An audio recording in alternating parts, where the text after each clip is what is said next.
So, you want to hear a story, huh? Growing up in the mid-2000s, I had my pick of franchises to obsess over when it came to video games.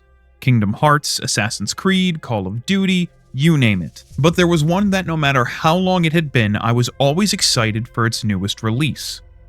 Enter the looter shooter's darling, Borderlands.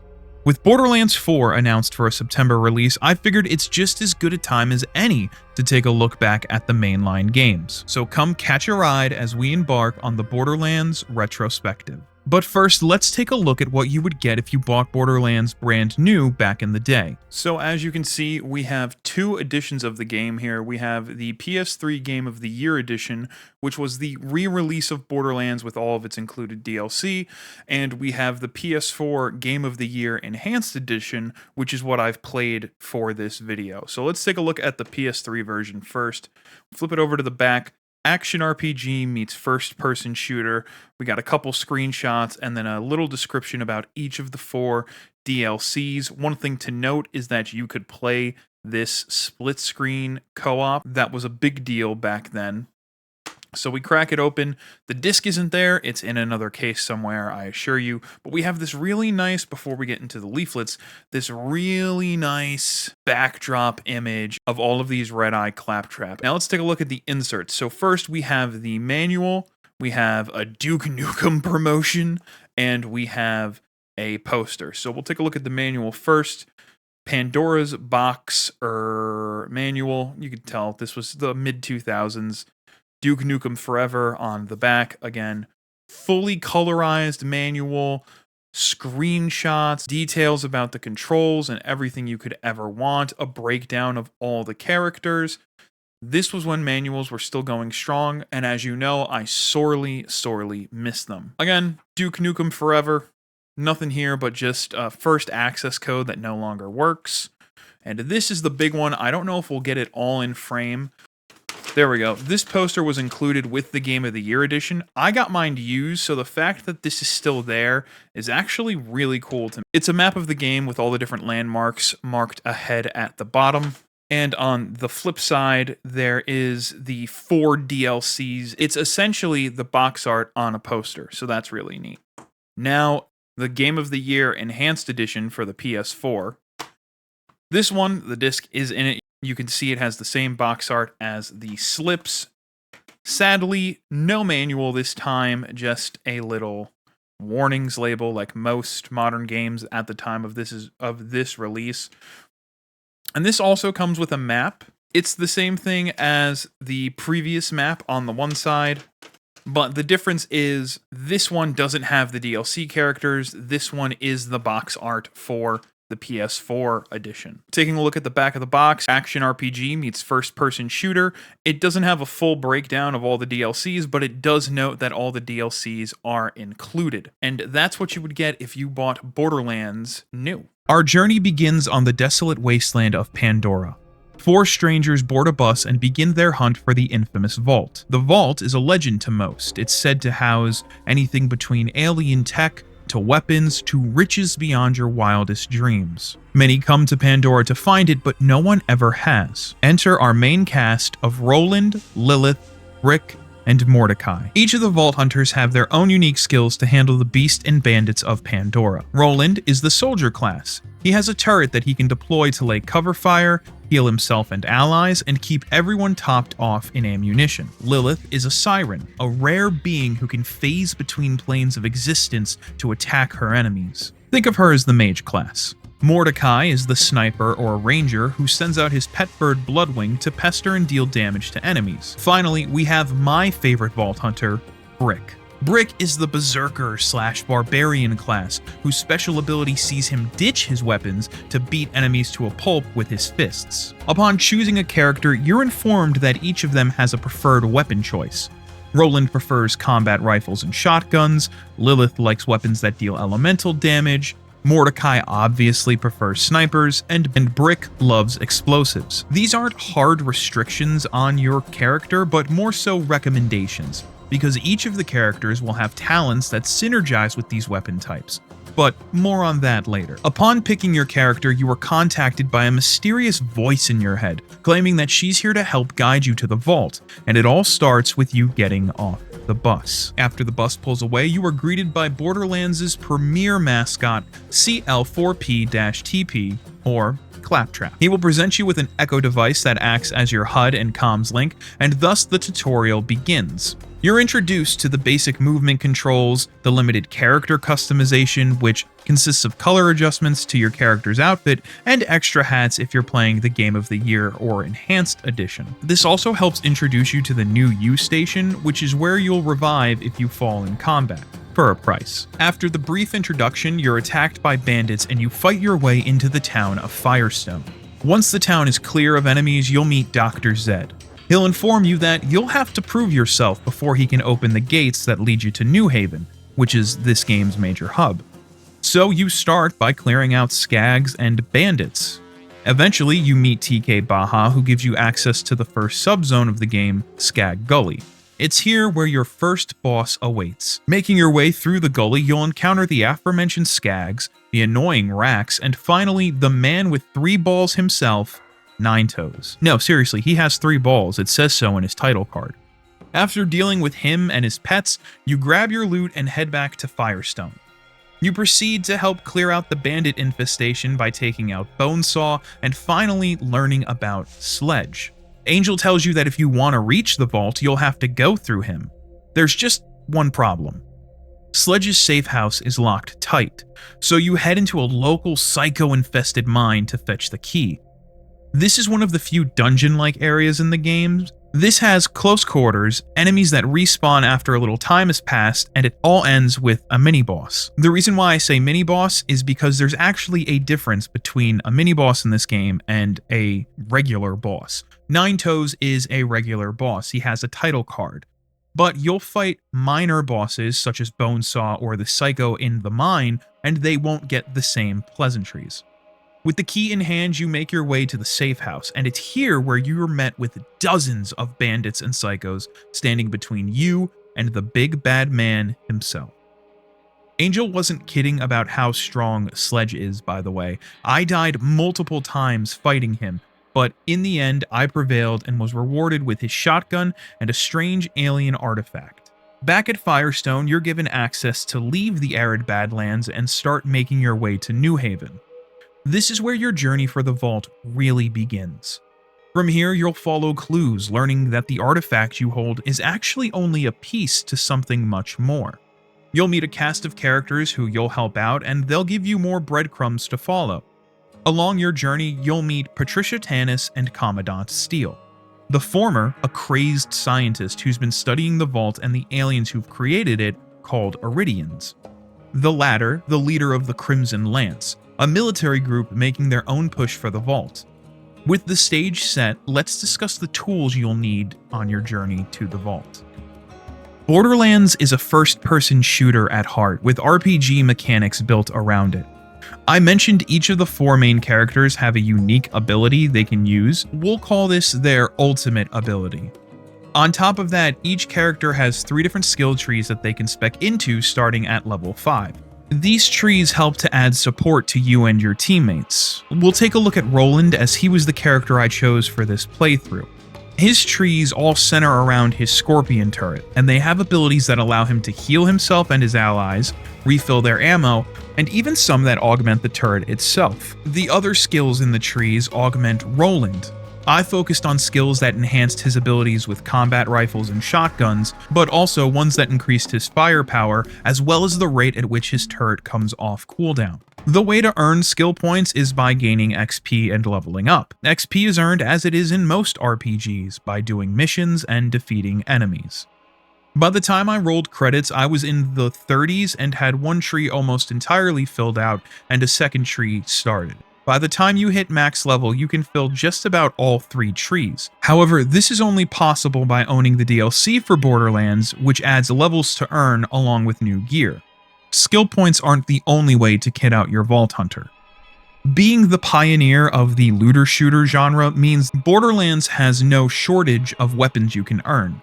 We've got all your basic FPS archetypes: combat rifles, shotguns, repeater pistols, revolvers, submachine guns, snipers, and rocket launchers. There's also a rare, unique type of weapon found in the late game referred to as Iridian weapons. While the archetypes are basic, there are a few different factors which fuel the joy of the chase. There's different manufacturers and effects that can alter the weapons. For instance, weapons can roll with a different elemental modifier, and this can be things like fire, which ignites enemies, acid, which corrodes them away, shock, which breaks down their shields faster, and explosive, which causes explosions! Thanks, Torg. Since this is part RPG, there are also weapon rarities: common, uncommon, rare, epic, and legendary, each with a corresponding color to go with it: white, green, blue, purple, and orange. The higher rarity of the weapon, the better it is in terms of modifier and stats. There's even a higher tier introduced in one of the DLCs called Pearlescent. This is the cream of the crop and are extremely rare. You can also get shields for added protection, grenade mods that change the style of the grenade you throw, class mods that add bonuses and sometimes points into certain skills, and Iridian artifact mods that alter each of the character's ultimate ability. All of your gear has levels tied to it, and while the higher level may entice you, it's important to compare what you currently have to see if it's worth swapping out. But how do you acquire all of the bajillion guns in the game? There's a few ways to do so. The most common is quest rewards. Then there's random drops off of enemies and hidden loot caches scattered throughout the world. In fact, remember the bus stop from the beginning of the game? There's a small building right in front of you when you get off the bus, and if you can get up on top of the roof, you'll actually find your first loot cache there. Named bosses also have a chance to drop unique weapons that have red flavor text, but don't feel discouraged if you don't get it on the first try. Most bosses can be refought later on. This is where the main gameplay loop of Borderlands really shines. Finally, you can buy gear from one of the 3 vending machines. There's one for shields and health, there's one for ammunition, and there's one for weapons. There is also one extra way that was added in the PS4 edition of the game. You see, in Borderlands 2, they introduced something called the Golden Chest. Using golden keys given out via social media posts, you had a chance at a high-tier piece of gear. They added this to the enhanced edition of Borderlands 1, and while it doesn't always guarantee you an upgrade, it is useful to open it up if it's been a long time since you've gotten an upgrade. Think of it as a chance to catch up your gear. All of these things will factor into how easy of a journey you'll have getting to the vault. The basic pattern of Borderlands becomes apparent after you beat Ninetoes. You'll enter a hub zone like the Arid Badlands or the Rust Commons, and you'll have a main story quest that will introduce you to the zone and potentially a breadcrumb trail that leads you to a new section. From here, usually you'll find a quest hub filled with NPCs offering side quests, or a bounty board offering them as well. If there aren't any missions available on the bounty board, don't worry. After progressing the main story enough, Claptrap will call you and inform you that there's new missions available. A good way to tell if you've done all the side quests in an area if you're a completionist is checking your trophy list, because after you've done all the quests in an area, you'll typically get a trophy stating that you've done just that. After all, you are a mercenary. You have your own goal on finding the vault, but it is important to do as many quests as you can as you go along. And this is for 2 reasons.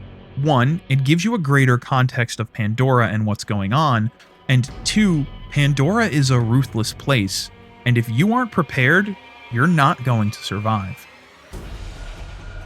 Borderlands is broken up into major quest zones, smaller subzones, and even a couple of small dungeon-like zones. I mentioned one earlier in the video when going to get the key to get into Sledge's safe house.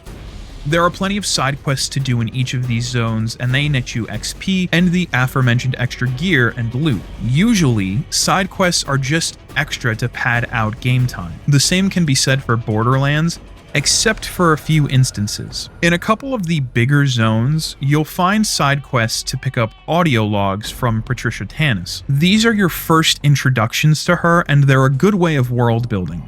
Each log contains a snippet of Tannis' time here on Pandora, and it follows her journey to researching the vault, discovering the artifact, and eventually piecing together that the artifact is actually a key, and that the vault only opens every 200 years. Thankfully, these side quests are sprinkled throughout the game, so they add more depth the further you progress the main story. After you leave the arid Badlands, you'll find a side quest that leads you to one of Tannis' old dig sites, and it's here where we get a small taste of what we would eventually meet at the end of the game. Descending into the site, we notice tall, alien-like structures, and once we go deep enough, we are set on by strange creatures. Aiming at them brings up their name, revealing that they are Iridian Guardians. On your first playthrough, you might not think anything of this, but looking back, this was a great way to reward players for going out of their way to do the side quests, because later on, when you see the Iridians during the main story, you say to yourself, oh, these were the things I fought down at the dig site. Gearbox also does this with the Crimson Lance. As you play, you hear Commandant Steele berate you every now and then, and eventually Tannis sends you into Old Haven to get her claptrap, but you'll have to go through Crimson Lance soldiers. However, if you did your side quests up to this point, you'll actually have already visited Old Haven and discovered the Crimson Lance there while doing a mission for Helena Pierce. I always like when side quests in-game flesh out the world like this. This New Haven quest is also a great example of why it's important to do side quests in Borderlands. I mentioned earlier that Borderlands is broken up into zones. Almost all of these zones are populated with some kind of enemy. Bandits, psychos, aliens, etc. And these enemies in these zones all have fixed levels, which can make the game a challenge if you're underleveled. This is extremely apparent in 3 places: the starting zone, Old Haven, and the final zone. Take the arid Badlands for example. There's bandits and skags all over the place, and they only get stronger the closer you get to Sledge. If you were to only do the main story quests, your journey to Sledge would be a slog. However, if you keep up with the side quests available, you can make your time on Pandora much easier. There's even an easy way to track this in-game. When you open your quest log, you'll notice what missions are labeled story and which ones are optional. The more important piece of information is the quest's level. Orange denotes a higher level quest and is labeled hard. Green denotes a quest that's on par with your current level, and gray means it's a low level quest and it's noted as trivial. Since these levels are all fixed, it's easy to stockpile a bunch of side quests, turn them all in, and turn a hard quest into a normal or trivial one just by over-leveling it. What you do and how you decide to do it is ultimately up to you. I opted to do as many side quests as possible because it can be tedious to constantly respawn and walk all the way back to where you died. You don't drop any of the gear you've collected, but you'll lose money every time you respawn, and if you're saving up to buy an ammo upgrade, then that can only pile on to the frustration. Speaking of side quests, there is one that I recommend you do every chance you can. Scattered throughout the world are damaged claptraps, and they offer a side quest to repair them. This involves finding a repair kit, which is always relatively close by. Upon completion, you'll be rewarded more slots for your general inventory, and sometimes an extra loot cache to open. You'll need these backpack upgrades, because your inventory is limited at the start and you'll want to pick up everything you see. After making your way through the final battleground and fighting off the Crimson Lance and the Iridian Guardians, you finally reach the vault, only to find Steele beat you to it. Although her victory is short-lived, upon opening the vault, you find out that there is no treasure. There's no power, there's no glory, only a massive Lovecraftian monster. Your final mission is to destroy it. Upon doing so, you're rewarded with tons of loot, thus completing Borderlands. You're greeted with one last cutscene of a massive satellite blasting a beam at Claptrap, who's back in Firestone, turning his eye red. But that's a story for another time, and that about wraps it up. Looking back, Borderlands 1 was definitely the first of its kind, and it laid the groundwork for not only its sequels, but other franchises like Destiny and The Division. It had good support post-launch with 4 major DLCs, and those included the Zombie Island of Dr. Ned, Mad Moxie's Underdome, the Secret Armory of General Knox, and Claptrap's Robot Revolution, which is a direct continuation of that final cutscene I just mentioned. My journey to find the vault overall was an enjoyable one. It definitely had its moments of challenge, but it was nice to revisit a game that I hold so near and dear to my heart. But there's still more stories to tell, and I think next time we'll tell the story about the greatest villain Pandora would ever know.